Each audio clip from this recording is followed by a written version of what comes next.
নমস্কার বন্ধুরা, একের পর এক সুখবর আপনাদের জন্য এই মাসে আসছে। কারণ যুবসাথী প্রকল্পের টাকা রাজ্য সরকার ছেড়ে দিয়েছে, তারপর ভূমিহীন ক্ষেতমজুরদের জন্য কৃষক বন্ধু প্রকল্পের টাকা ছেড়ে দিয়েছে। একই সঙ্গে কেন্দ্রীয় সরকারও প্রধানমন্ত্রী কিষাণ সম্মান নিধি যোজনার 2000 টাকার আর্থিক সহায়তা কয়েকদিনের মধ্যেই 13ই মার্চ আপনাদের ব্যাঙ্ক অ্যাকাউন্টে পাঠাতে চলেছেন। 22তম কিস্তির জন্য আপনারা অপেক্ষা করেছিলেন। কয়েকদিন আগে আপনাদের একটি ব্যানার আমি দেখিয়েছিলাম, যেখানে আপনাদের আমি জানিয়েছিলাম বা তথ্যটা দিয়েছিলাম যে পিএম কিষাণের টাকা আপনারা 13ই মার্চ পেতে চলেছেন। অনেকেই বিশ্বাস করেননি, অনেকেই এমন কমেন্ট করেছেন যে দাদা আপনার ওপর বিশ্বাস রাখি আপনিও ভুলভাল তথ্য দিচ্ছেন। দেখুন, আমি কোনো ভুল তথ্য দেইনি। 13ই মার্চই আপনাদের ব্যাঙ্ক অ্যাকাউন্টে টাকা আসবে। এবার এগ্রিকালচার ডিপার্টমেন্ট অফ ইন্ডিয়া অর্থাৎ ভারতের কৃষি বিভাগের পক্ষ থেকে তার ব্যানার প্রকাশ করে দেওয়া হলো এবং একটি ভিডিও প্রকাশ করা হলো, যে ভিডিওর মাধ্যমে জানিয়ে দেওয়া হলো 13ই মার্চ 2026 আপনাদের ব্যাঙ্ক অ্যাকাউন্টে আসতে চলেছে প্রধানমন্ত্রী কিষাণ সম্মান নিধি যোজনার 22তম কিস্তির টাকা। এই ভিডিওর মাধ্যমে আমরা সমস্ত তথ্যগুলো একসঙ্গে দেখব। পিএম কিষাণ সম্মান নিধি যোজনার 22তম কিস্তির টাকা 13ই মার্চ 2026 যে আপনাদের ব্যাঙ্ক অ্যাকাউন্টে আসতে চলেছে, এগ্রিকালচার ডিপার্টমেন্ট অফ ইন্ডিয়ার পক্ষ থেকে সেই যে ভিডিও প্রকাশ করা হয়েছে সেই ভিডিওটাও আপনাদের আমি দেখাবো। একই সঙ্গে কারা টাকা পাবেন কারা টাকা পাবেন না সেই সম্পর্কেও জানিয়ে দেবো।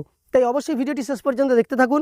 আর এই চ্যানেলে আপনি যদি নতুন এসে থাকেন তাহলে প্রতিনিয়ত এই ধরনের গুরুত্বপূর্ণ ভিডিওর তথ্য পাওয়ার জন্য চ্যানেলটিকে সাবস্ক্রাইব করে পাশে থাকা নোটিফিকেশন বেল আইকনটা অল করে রাখবেন। ফেসবুক থেকে দেখে থাকলে অবশ্যই পেজটিকে ফলো করে রাখবেন। আপনারা জানেন ভারত সরকারের কৃষি বিভাগের একটি জনপ্রিয় প্রকল্প প্রধানমন্ত্রী কিষাণ সম্মান নিধি যোজনা। এই প্রকল্পের মাধ্যমে 2019 সাল থেকে বছরে 3টি কিস্তিতে এই দেশের ক্ষুদ্র কৃষকদের আর্থিক সহায়তা দেওয়া হচ্ছে। প্রত্যেক কিস্তিতে 2000 করে মোট 6000 টাকা বছরে আর্থিক সুবিধা দেওয়া হচ্ছে। এবার আপনারা যে কিস্তির টাকাটা পেতে চলেছেন, ডিসেম্বর থেকে মার্চের মধ্যে এই কিস্তির টাকা দেওয়া হয়। তো সেই নির্ধারিত সূচি অনুযায়ী মার্চের মধ্যে অর্থাৎ 13ই মার্চ আপনাদের ব্যাঙ্ক অ্যাকাউন্টে টাকা পাঠানো হবে। আপনাদের প্রথম আমি এই ভিডিওটা দেখিয়ে দিই, যেটি ভারতের কৃষি বিভাগের পক্ষ থেকে প্রকাশ করা হয়েছে। তারপর আমরা মূল পর্বে যাচ্ছি।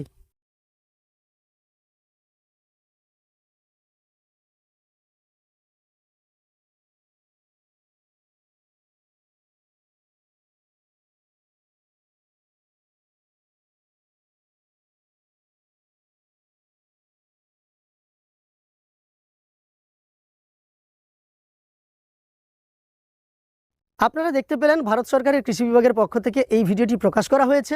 আমি এর সাউন্ডটা মিউট করেছি, তার কারণ সমস্যা হতে পারে বা কপিরাইট আসতে পারে। আপনি চেক করে নিতে পারেন। আপনি টুইটারে চলে যাবেন এবং এগ্রিকালচার ইন্ডিয়ার যে টুইটার হ্যান্ডেল সেখানে গেলেই আপনি এই ভিডিওটি দেখতে পাবেন। একই সঙ্গে জানিয়ে রাখি, প্রধানমন্ত্রী কিষাণ সম্মান নিধি যোজনায় আপনার যদি সব কিছু ঠিকঠাক থাকে স্ট্যাটাসে, তাহলে আপনি টাকা পাবেন। আমি স্ট্যাটাসে সব কিছু ঠিকঠাক বলতে যেটা বলতে চাইছি, প্রথমত এলিজিবিলিটি স্ট্যাটাসে আপনার ইকেওয়াইসি ইয়েস থাকতে হবে, ল্যান্ড সিডিং ইয়েস থাকতে হবে, একই সঙ্গে আপনার ব্যাঙ্ক অ্যাকাউন্টের সঙ্গে আধার সিডিংও থাকতে হবে, তবেই কিন্তু আপনার ব্যাঙ্ক অ্যাকাউন্টে টাকা আসবে। এরই সঙ্গে আপনার স্ট্যাটাসে আপডেটও আসতে হবে। ইনস্টলমেন্ট ডিটেলসের ঘরে এফটিও জেনারেটেড হতে হবে এবং আপনার পেমেন্ট প্রসেসের ঘরে ব্লু টিক আসতে হবে। কারোর দিয়ে দেওয়া হয়েছে রিজনে যে আধারের মাধ্যমে টাকা আপনি পাচ্ছেন না, তার কারণ হয় আধার সিডিং নেই, আবার কারো দেওয়া হয়েছে ইনএলিজিবল, আবার কাউকে রিজেক্টেড করে দেওয়া হয়েছে, তারা কিন্তু টাকা পাবেন না। কারণ আপনারা জানেন পিএম কিষাণের নিয়ম অনুযায়ী একই পরিবারের একজনের বেশি কিন্তু প্রধানমন্ত্রী কিষাণ সম্মান নিধি যোজনার 6000 টাকার আর্থিক সুবিধা বছরে পাবেন না। একই সঙ্গে 2019-এর ফেব্রুয়ারির আগের রেকর্ড যদি আপনার জমির থেকে থাকে বা ল্যান্ড রেকর্ড থেকে থাকে, তাহলেই কিন্তু আপনি এই আর্থিক সুবিধা পাবেন, না হলে টাকা পাবেন না। এই মতো পরিস্থিতিতে বেশ কিছু উপভোক্তার নাম বাদ চলে গেছে। প্রধানমন্ত্রী কিষাণ সম্মান নিধি যোজনা যখন প্রথম শুরু হয় তখন যে পরিমাণ উপভোক্তা ছিল, বর্তমানে কিন্তু সে পরিমাণ উপভোক্তা নেই। অনেক উপভোক্তার নাম বাতিল হয়েছে, এখনও নিয়মের তেমন কোনো পরিবর্তন আসেনি। তবে ভালো খবর এটাই, ফেব্রুয়ারি মাসে আমরা জেনারেলি দেখে থাকি যে পিএম কিষাণের টাকা ছেড়ে দেওয়া হয়, আর এবার অনেকটা ডিলে হলো, মার্চ মাসে আপনাদের টাকা দেওয়া হবে। তাই এই মাসটি অর্থাৎ 2026-এর মার্চ মাসটি বিশেষ করে আমাদের রাজ্যবাসীদের জন্য বা পশ্চিমবঙ্গবাসীদের জন্য অনেকটা আর্থিক মাস হতে চলেছে। কারণ দেখুন, যুবসাথী প্রকল্পের টাকা আপনারা এই মাসে পেতে শুরু করেছেন, পেয়ে যাবেন যারা বাকি আছেন। একই সঙ্গে আপনারা যারা ভূমিহীন ক্ষেতমজুরদের জন্য কৃষক বন্ধু প্রকল্পে আবেদন করেছিলেন, তারও টাকা আপনারা পেতে শুরু করেছেন, যারা বাকি আছেন তারা পেয়ে যাবেন। একই সঙ্গে প্রধানমন্ত্রী কিষাণ সম্মান নিধি যোজনারও আর্থিক সুবিধা পেতে চলেছেন। অর্থাৎ এই 3টি প্রকল্পের মাধ্যমেই আপনারা এইবার কিন্তু 2-4 প্লাস 1500 অর্থাৎ 5500 টাকা আপনাদের ব্যাঙ্ক অ্যাকাউন্টে পেতে চলেছেন। একই সঙ্গে যারা লক্ষ্মীর ভাণ্ডার প্রকল্পের টাকা পান, যারা বার্ধক্য ভাতা বিধবা ভাতা পান, তাদেরও স্ট্যাটাসে আপডেট আসা শুরু হয়ে গেছে। একটু ডিলে হলেও আপনারা কিন্তু এবার টাকা পেতে শুরু করবেন, আপনাদের টাকাও দিয়ে দেওয়া হবে। একসঙ্গে অনেকগুলো চাপ থাকার কারণে রাজ্যের প্রকল্পগুলিতে টাকা দিতে একটু দেরি হচ্ছে। এবার আপনারা সেই ব্যানারটা দেখুন। এই ব্যানারে লেখা আছে, মাননীয় প্রধানমন্ত্রী নরেন্দ্র মোদী প্রধানমন্ত্রী কিষাণ সম্মান নিধি যোজনার 22তম কিস্তির টাকা 13ই মার্চ 2026 সন্ধে 5টার সময় আসামের গুয়াহাটি থেকে উপভোক্তাদের ব্যাঙ্ক অ্যাকাউন্টে স্থানান্তর করবেন।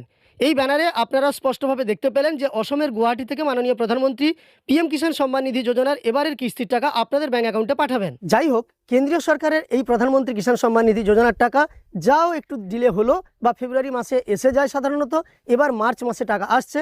একই সঙ্গে আপনারা নানা ধরনের স্কিমের টাকা পাচ্ছেন, প্রকল্পগুলির টাকা পাচ্ছেন, তাই এই মাসটি অবশ্যই আপনাদের কাছে অত্যন্ত আনন্দের হতে চলেছে। আজকের এই ভিডিওর মাধ্যমে আপনাদের আমি একাধিক তথ্য দেখালাম যে প্রধানমন্ত্রী কিষাণ সম্মান নিধি যোজনার 13ই মার্চ একটি কিস্তির টাকা আপনারা পেতে চলেছেন আপনাদের ব্যাঙ্ক অ্যাকাউন্টে। কারা টাকা পাবেন কারা টাকা পাবেন না সেই সম্পর্কেও জানিয়ে দিলাম, একই সঙ্গে আপনাদের প্রমাণগুলোও দেখিয়ে দিলাম। সম্পূর্ণ ভিডিওটি দেখার পরে আপনার যদি উপকার এসে থাকে একটি লাইক করে উৎসাহিত করার সঙ্গে সঙ্গে এই ধরনের তথ্য আরও পাওয়ার জন্য চ্যানেলটিকে সাবস্ক্রাইব করে পাশে থাকা নোটিফিকেশন বেল আইকনটা অল করে রাখবেন। আর ফেসবুক থেকে দেখে থাকলে অবশ্যই পেজটিকে ফলো করে রাখবেন।